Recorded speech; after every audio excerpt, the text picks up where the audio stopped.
Bonjour, on va expliquer dans cette partie l'activité 3, réponse immunitaire non spécifique.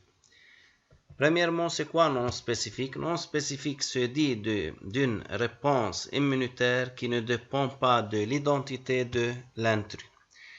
Premièrement, notre corps ou bien l'organisme est généralement protégé contre les agressions grâce à des barrières naturelles. Dans cette partie, on va voir c'est quoi les barrières naturelles. Alors, la première ligne de défense sont les barrières naturelles du corps. Les barrières naturelles empêchent tout simplement la pénétration des micro-organismes dans le corps.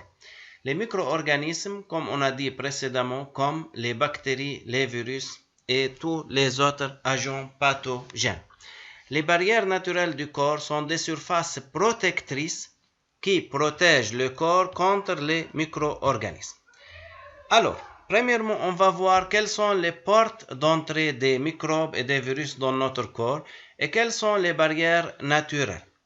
Les micro-organismes peuvent entrer dans notre corps par les voies respiratoires à travers l'air, par le nez ou bien par la bouche, ou bien par la voie digestive à travers les aliments à travers la bouche, par la voie cutanée, la peau, comme les piqûres, les morsures, les blessures, ou bien par les voies génitales, sécrétions vaginales et sperme. Les barrières naturelles sont les cils qui se trouvent au niveau des yeux, les larmes, la salive au niveau de la bouche, les cils au niveau du nez et des voies respiratoires, et le mucus, la peau et la sueur, les muqueuses stomacales et intestinales et le pH. Le pH, c'est-à-dire le milieu acide dans l'estomac et le milieu basique dans l'intestin grêle, et les muqueuses et les sécrétions au niveau des voies génitales. Les portes d'entrée, comme on a dit, les voies respiratoires, les barrières naturelles sont les cils qui sont des barrières mécaniques et les mucus qui sont des barrières chimiques. Voies digestives, la salive et le pH sont chimiques et la muqueuse est une barrière mécanique. Les voies cutanées, c'est-à-dire au niveau de la peau, il y a les cils des yeux, sont des barrières mécaniques, les larmes qui sont des barrières chimiques, la peau est mécanique, la sueur est chimique.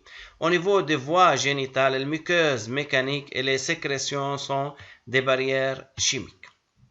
Alors, dans notre corps, la barrière naturelle, premièrement la peau qui est imperméable à l'entrée des microbes et protège le corps contre les infections. Lorsqu'on dit infection, c'est-à-dire invasion et multiplication des microbes dans l'organisme.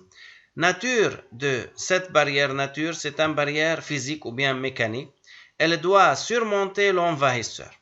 Le mucus de nature chimique, il attrape les micro-organismes et les détruit. Les cérumènes au niveau des oreilles sont des barrières chimiques. Elles procurent une certaine protection contre les bactéries, les champignons et les insectes. La salive au niveau de la bouche et les larmes au niveau des yeux sont des barrières chimiques. Elles tuent les micro-organismes, c'est-à-dire elles tuent les virus et les bactéries.